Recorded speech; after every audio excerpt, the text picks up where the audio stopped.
दिव्यांगों की पीड़ा का स्वर और अधिकारों के लिए एकजुट लखीमपुर। जी हाँ, नमस्कार, मैं अनिल कुमार श्रीवास्तव, आप देख रहे हैं दैनिक जनजागरण न्यूज। राष्ट्रीय विकलांग पुनर्वास एवं कल्याण प्रशिक्षण संस्था उत्तर प्रदेश के प्रधान कार्यालय काशी नगर लखीमपुर में जनपद के दिव्यांग पदाधिकारी सदस्य एकत्रित हुए। इस बैठक में 2 वर्षों से लंबित दिव्यांग आवास आवंटन की गंभीर समस्या पर गहरा आक्रोश व्यक्त किया गया।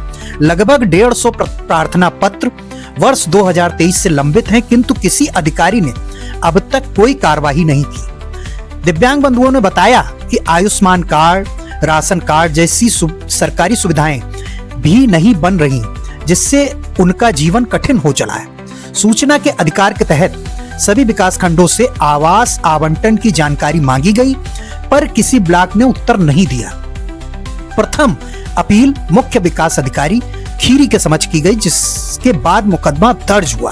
प्रशासन को 25 जनवरी तक कार्रवाई का समय दिया गया है। समस्याओं के समाधान हेतु 11, 18 व 25 जनवरी को विकास खंडवार बैठकें भी होंगी। यदि इसके बाद भी समाधान नहीं हुआ तो बृहद जन आंदोलन का निर्णय लिया जाएगा, जिसकी जिम्मेदारी जिला प्रशासन की होगी। आइए देखें साल की शुरुआत में हुई इस पहली रविवारी बैठक में क्या बोले राष्ट्रीय अध्यक्ष प्रमोद श्रीवास्तव एवं क्या बोले पीड़ित दिव्यांगजन। उससे पूर्व हमारी अपील है कि यूं ही हमें देखते रहने के लिए लाइक सब्सक्राइब जरूर करें, क्योंकि आपका सब्सक्रिप्शन हमारे मनोबल को बढ़ाएगा और हमें आगे बढ़ने के लिए प्रेरित करेगा। तो आइए देखें पूरा कार्यक्रम। नमस्कार, मैं अनिल कुमार श्रीवास्तव, आप देख रहे हैं दैनिक जनजागरण न्यूज। आज हमारी मौजूदगी है काशी नगर में। काशी नगर में दिव्यांग जनों की यहाँ पे बैठक है, जो कि बैठक मेरे ख्याल से जनवरी माह में शुरुआत हो चुकी है और हर संडे को बैठक यहाँ पे होती रहेगी। इनकी समस्याओं के निराकरण के लिए हमारे साथ मौजूद हैं इस संस्था के अध्यक्ष। सर, क्या है ये संस्था? प्रमोद कुमार श्रीवास्तव बोले, राष्ट्रीय विकलांग पुनर्वास एवं कल्याण प्रशिक्षण संस्था उत्तर प्रदेश जनपद लखीमपुर खीरी।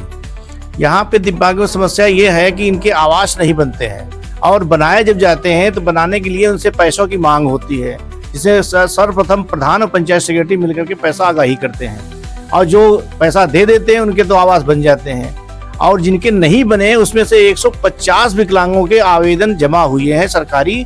2 साल हो गए हैं, 2 साल से कोई भी किसी प्रकार की पैरवी करने के बावजूद भी कार्रवाई नहीं हो रही है। न ही उनकी जांच किया है, पात्र है या पात्र है क्या है, कुछ नहीं किया है। लिखा पढ़ी की गई, सूचना के अधिकार में सबसे सूचना मांगी गई, किसी ब्लॉक ने कोई भी सूचना देने से मना कर दिया है। उसके बाद प्रथम सूचना रिपोर्ट जो है सीडीओ को मुकदमा दायर कर दिया गया है, वो भी अभी तक कोई सूचना उनके यहाँ से भी 10 दिन हो गए नहीं आ पाई है। इसीलिए सभी पूरे जितने 15 ब्लॉक है, 15 ब्लॉकों में विकलांगों का जो है मनोबल काफी आगाह हो गया है, तो उनकी समस्या सुनने के लिए स्वयं ब्लॉक में जाना पड़ रहा है। ब्लॉक को हर ब्लॉक में मीटिंग अभी दिसंबर के महीने में रखी जा चुकी है। फिर जनवरी के महीने में 11 तारीख को मियाँ बहन जितने ब्लॉक हैं सब ब्लॉकों में मीटिंग की गई है। लास्ट में 25 तारीख तक सब मीटिंग है और उनकी समस्या का निराकरण नहीं होता है तो विकलांगों के प्रति जो भी आंदोलन करना पड़ेगा वो किया जाएगा। किसी प्रकार से विकलांगों को आवास मिल जाए, चाहे जैसे मिल जाए, लेकिन पैसा कभी भी उनको नहीं दे होगा। चाहे जो कर लें, चाहे सीडीओ डीएम सबको लिखित दी जा चुकी सूचना है, लेकिन किसी तरीके से किसी प्रकार का कोई उत्तर नहीं दिया गया। इसलिए आज यहाँ पे सब इकट्ठे हुए जनपद के हैं काफी संख्या में, वो अपनी अपनी बातें सबकी सुनी गई हैं और सुनने के बावजूद ये निर्णय लिया गया है कि हर ब्लॉक में मीटिंग करने के उपरांत 1 महीने 25 तारीख तक और समय दिया जा रहा है। अगर नहीं होता है तो जन आंदोलन फिर किया जाएगा। हम अध्यक्ष जी से बात करेंगे इस संस्था के विषय में। अब इस बीच हमारे साथ मौजूद हैं सीतापुर से आए सर, आपका परिचय? जी, पंकज कुमार शुक्ला जी। आप इस संस्था से जुड़े हुए हैं? आप जी राष्ट्रीय विकलांग पुनर्वास संस्था से मैं जिला सीतापुर का जिला अध्यक्ष हूँ। जी जी। जो हमारे जो अभी प्रमोद श्रीवास्तव जी ने हमारे पार्टी के अध्यक्ष जी ने बताया है संस्था के, कि विकलांगों की समस्या जो आवास के लिए है, पानी के लिए भी है, अन्य पेंशन के लिए भी है, रास्ते में रोडवेज के लिए भी है, ट्रेनों के लिए भी है। हर समस्याओं का समाधान जो कहा है, जो हमारे श्रीवास्तव जी ने भी बताया है कि जन आंदोलन करेंगे। तो जो हमारा 1 माह का समय जो दिया गया है, इसके उपरांत जो भी आगे का कार्यक्रम होगा वो हम आपस में मिल करके जो भी आगे होगा निर्णय निकाल करके हम आगे का कार्यभार जो है हम आपको बताएंगे। जी सीतापुर से आपके साथ लगभग कितने लोग आए होंगे? हम सीतापुर से आज तो हम अभी आए ही हैं, जी। अकेले आए हैं। जी। आगे जो भी जैसा निर्णय होगा वो हम संस्था को लिखित में अवगत कराएंगे। जी। तो आप सुन रहे थे, सीतापुर जनपद से सुबह सुबह सिकुड़ती सर्दी में आए हैं यहाँ पे बैठक में सहभागिता करने। हमारे साथ मौजूद हैं मातृ शक्तियां, जैसा कि आप विजुअल्स देख पा रहे होंगे, मातृ शक्तियां मौजूद हैं। मैम क्या कहना चाहेंगी आज की बैठक में? आज की बैठक में बस यही, मतलब हम लोग इतनी सर्दी में आए हैं, बस हमारी सुनवाई हो। मैम आप कुछ कहना चाहेंगी आज की बैठक के विषय में? जी बताइए। सुनवाई नहीं होती है, कोई काम नहीं बन रहा है। सुनवाई नहीं होती है, कोई काम नहीं बन रहा है, इसलिए भारी तादाद में यहाँ पे मौजूद हैं दिव्यांगजन। मैम क्या कहना चाहेंगी आज की बैठक के विषय में? सुनवाई नहीं होती। बिटिया आप क्या कहना चाहेंगे? सुनवाई नहीं होती। कहाँ से आई हैं आप? हम हिदायत नगर से लखीमपुर। हिदायत नगर लखीमपुर से आई, जैसा कि हमारे साथ मौजूद हैं एक मातृ शक्ति। मैम क्या कहना चाहेंगे? शिवानी सैनी, हम महाराज नगर से रहने वाले हैं। हमारा 24 धारा मुकदमा चला 3 साल से, उसको निरस्त कर दिया गया है और उस पे कोई सुनवाई नहीं हो रही है, ना कोई लेखपाल जाता है जांच करने के लिए। केवल कानून जाते हैं और रिपोर्ट अपनी लगा देते हैं।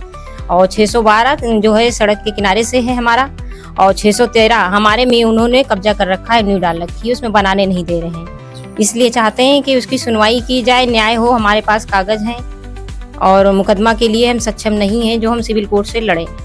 तो आप सुन रहे हैं किस तरीके से शासन प्रशासन के खिलाफ मातृ शक्तियों का, यहाँ पे मौजूद मातृ शक्तियों का आक्रोश फूटा। और हम बात करेंगे, सर क्या कहना चाहेंगे आप आज की बैठक के विषय में? आज की बैठक जो है बहुत महत्वपूर्ण है और हम लोगों के आवास की सूची भेजी गई थी, उसको लंबित पड़ी हुई है, आज तक उसकी कोई सुनवाई नहीं हुई है। जी। हम बात करेंगे बुजुर्ग जन से, क्या कहना चाहेंगे सर?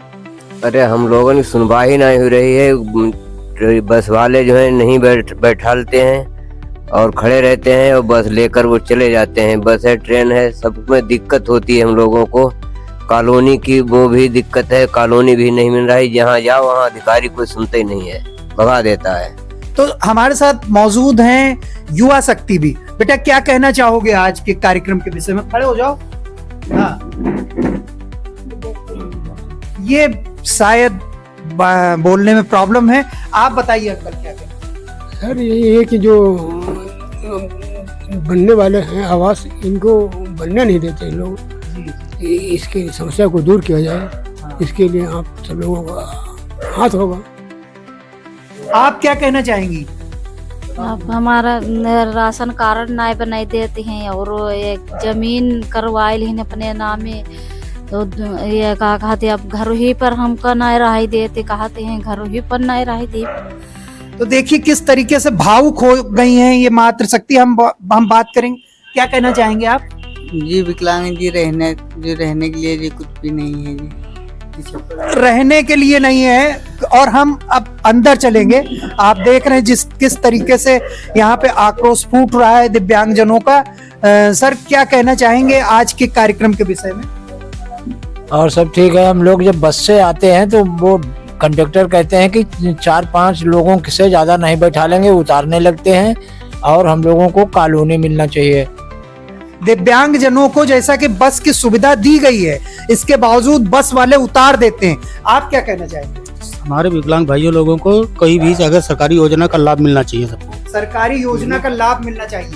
हाँ, मैं रामशंकर ब्लॉक पसवाना से सचिव और अध्यक्ष महोदय की तरफ से हम सभी विकलांग जनों को नववर्ष की हार्दिक शुभकामनाएं। और आज इन्हीं की देन है, हम लोग काफ़ी दिनों से जुड़े हुए हैं, सारी सुविधाओं की व्यवस्था की जा रही है और जिन विकलांग व्यक्तियों को सुविधा से वंचित हुए हैं उनके लिए बहुत कठिन परिश्रम किया जा रहा है और सभी को सुविधाएं दिलाने का मतलब प्रयत्न किया जा रहा है और प्रयत्न किया जा रहा है। आप बताइए क्या कहना चाहेंगे?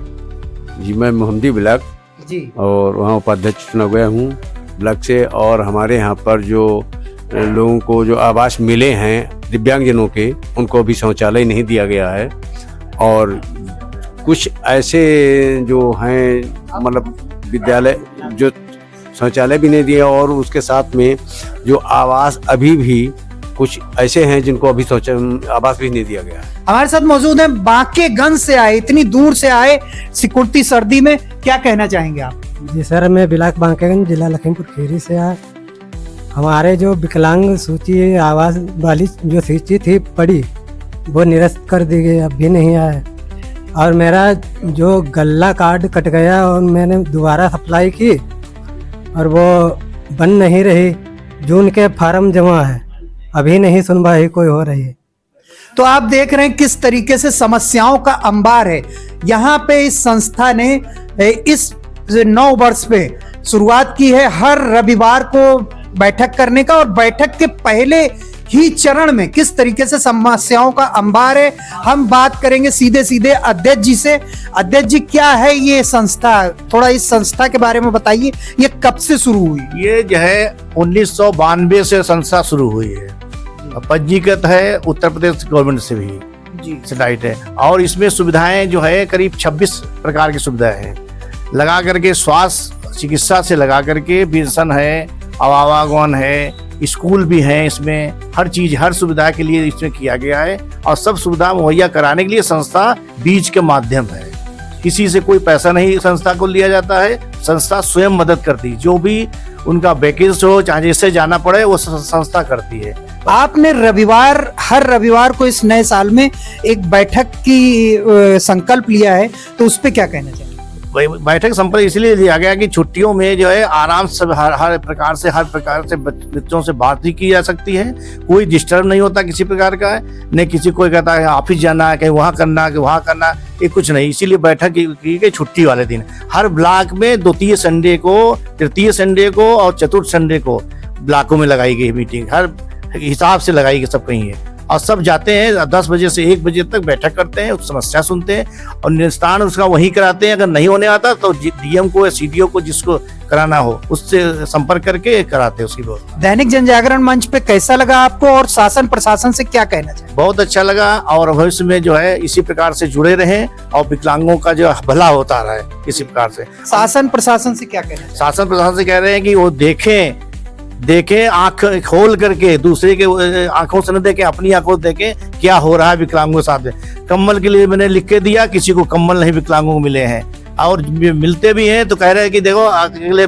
2 साल पहले अगर मिला किसी को, और हर साल टूट जाते हैं, भाड़ आ जाती है, कहीं खो जाते हैं, कहीं उनके बह जाते हैं कम्बल है, किस वजह तो कम से कम जाड़ों में तो देना चाहिए उनको, वो भी नहीं दिया किसी को कम्बल है। और रही आवाज की, आवाज वो तड़पते रहते हैं, घूमते रहते हैं किसी प्रकार से। प्रधान उनको पढ़ाता रहता है, पढ़ाने के बाद में जो है वो बजट निकल गया, ये निकल गया, वो निकल गया, तो हम स्वयं जाते हैं हर ब्लॉक के। अभी सीडीओ से मुलाकात हुई है, उनको लेटर भी दिया जा चुका है कि इसका 15 दिन में यार निस्तारण करें। 1 महीने का कुल टाइम दिया गया 25 तारीख तक के लिए। आप किसी प्रकार से इनका जो भी निस्तारण करना हो करें। हम नहीं कहते कि सबका बनवा दो, जो पात्र हो जो हैं उनके बनवा दो। और आयुष्मान कार्ड किसी के नहीं बन रहे हैं, वो कह रहे 6 मेंबर होने चाहिए। 6 मेंबर वो कहाँ से लाएंगे? एक अकेला आदमी जो है वो तड़प रहा है, उसका आयुष्मान कार्ड बन जाए, बीमार हो या कुछ हो तो उसके सहयोग में काम आओ, इसको नहीं हो रहा है। डीएम पास आदमी जाता है वो भी चला जाता है वापस है, सीडीओ पास जाता है वो घूम के चला आता है, सीओ पास जाता है वो भी। कर्मचारी कहता है 6 मेंबर ले आओ, 6 मेंबर कहाँ से लाएगा वो? आज ही सब आए थे यहाँ पे, अभी खड़े हैं कि 6 मेंबर कहते हैं लाओ तब बनाएंगे, कैसे 6 मेंबर लाओ है? तो आप देख रहे हैं किस तरीके से आक्रोश फूट रहा है शासन और प्रशासन के साथ हमारे। और आप सुन रहे थे अध्यक्ष जी को। हमारे साथ मौजूद हैं एक मात्र शक्ति मैम, क्या कहना चाहेंगी? नमस्ते सर, मेरा नाम मेहराब जहाँ है, मैं जिला लखीमपुर खीरी ग्राम भलियापुर की रहने वाली हूँ। मेरे पास मेरे पति को लगभग 25 साल से ये सरकारी पेंशन मिल रही है। क्या मतलब अगर सरकारी पेंशन में दिव्यांगता में इनका नाम है तो फिर गरीबी रेखा की सूची में नाम क्यों नहीं है? मेरे पास ना तो आयुष्मान है, ना तो एक दिव्यांग पेंशन के सिवा कोई लाभ नहीं है। अभी 3 साल पहले मेरे पति को अटैक पड़ा था, तो मैंने इनका इलाज लखनऊ मेडिकल कॉलेज से कराया और लगभग बहुत पैसा लगाया। कहाँ की रहने वाली है? भलिया बुजुर्ग जी। तो आप देखिए किस तरीके से इनके दिल से गुबार फूट रहा है, शासन प्रशासन कतई नहीं सुन रहा है। तो आपने पूरा कार्यक्रम देखा, किस तरीके से भावना से भरा रहा पूरा कार्यक्रम। यूं ही हमें देखते रहने के लिए लाइक सब्सक्राइब जरूर करें, क्योंकि आपका सब्सक्रिप्शन हमारे मनोबल को बढ़ाएगा और हमें आगे बढ़ने के लिए प्रेरित करेगा। धन्यवाद, नमस्कार।